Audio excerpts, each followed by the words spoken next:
Hello folks and welcome back to my channel. Today I have another book review for you, and this one might not be what you are expecting from me. Now, if you've been following me for any length of time, you know that I am a huge body modification, history, and archivist, and I'm just really into all forms of history of body modification, from modern modification and the modern piercing industry, all the way back through to different cultural and tribal and religious and spiritual modification practices. And I'm kind of always on the hunt for things to read about and things to learn about, and to just kind of educate myself more about how many diverse and incredible body modification practices are out there. I've reviewed a pretty broad spectrum of books thus far on my channel, and I have a whole media list on my blog with different books and movies and podcasts that I suggest for folks who are interested in learning more about this. And a couple months back, one of my clients, Elijah, came in and was like, hey, I have a book recommendation for you that you might think is really cool to read about. And that was Living Buddhas, which is a history of self-mummified monks in Japan. And when he came in and suggested this one to me, I was honestly not sure what to make of it. I had heard in passing about the concept of self-mummification, and I knew that it was something that some Buddhist monks did, but that was all I knew. I didn't even know that it was regionally specific to Japan. We got to talking, and he had read some of the books that I have listed in my media list, specifically some that were about more indigenous modification. I think he read the one on pearling in the Pacific Islands, which is super fascinating if you can get your hands on it, and A Brief History of Western Body Adornment. And he was like, I'm Japanese, I'm here for school, but I've always been really interested in the practice of self-mummification, and it actually doesn't come necessarily from Buddhism. It comes from indigenous Japanese religious beliefs, and I kind of think it qualifies as a body modification, and I think it'd be cool if you wanted to learn about it. And I was like, I always want to learn about more stuff, absolutely. So on his recommendation, I picked up this book. It's kind of been sitting in my to-read pile for a while because I get easily distracted with new stuff, but finally I was like, this has been sitting in the to-read pile for too long. It's haunting me. I gotta pick it up and read it. And I was so unprepared for how fascinating this practice is. So this book, Living Buddhas, is evidently the very first English language book or paper or major written resource about this process of self-mummification. There's been some publications about it over in Japan and in other parts of Asia, but until this book was written, it didn't really reach Western shores. And the author wrote it because this practice and the history and research in it is kind of getting lost. And he was talking about how even in Japan, there were so many people who had no idea that this was a thing that had happened, that there were these living Buddhas and self-mummified monks in these shrines in different parts of the mountains in Japan. And he wanted to write this to encourage folks to learn about this process and keep this element of history alive. And this book did such a good job of really painting a full picture of what is going on here. I mean, you name it, this book is really for people who have no idea that this is even a thing that exists or is possible, and it is going to make sure that you know all of the foundation you need to fully understand it.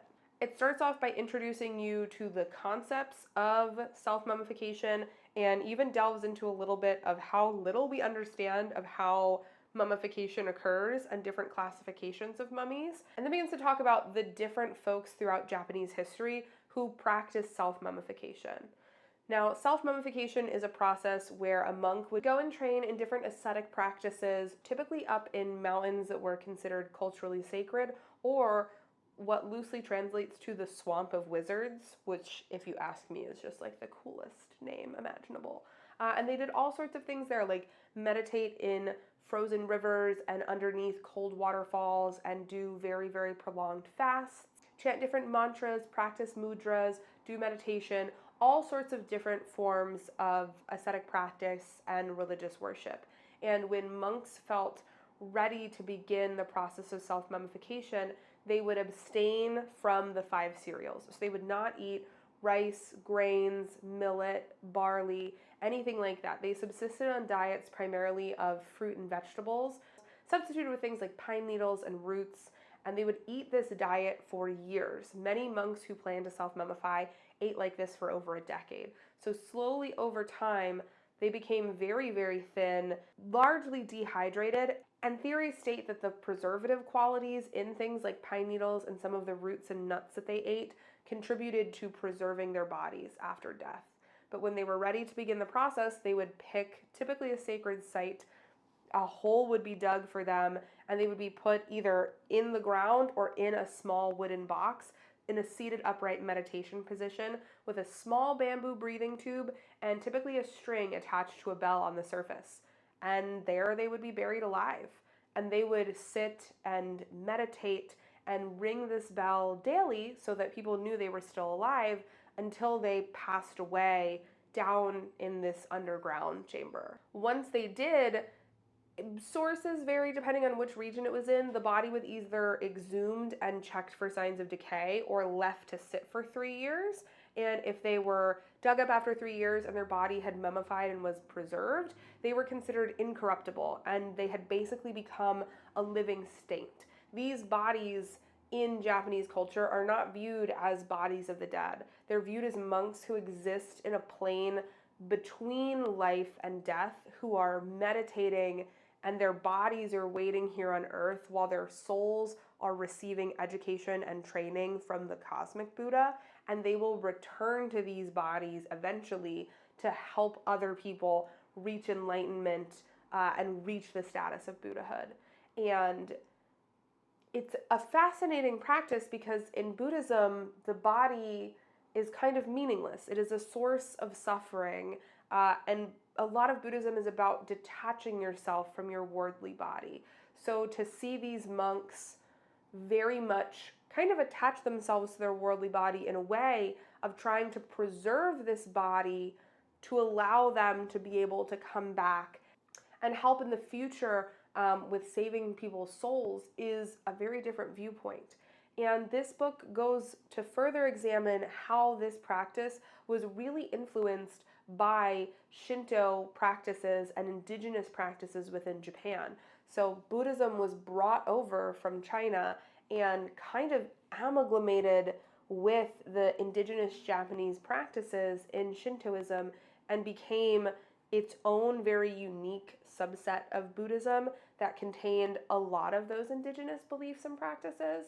And it wasn't until hundreds and hundreds of years later that the government attempted to try and separate those two belief systems from each other.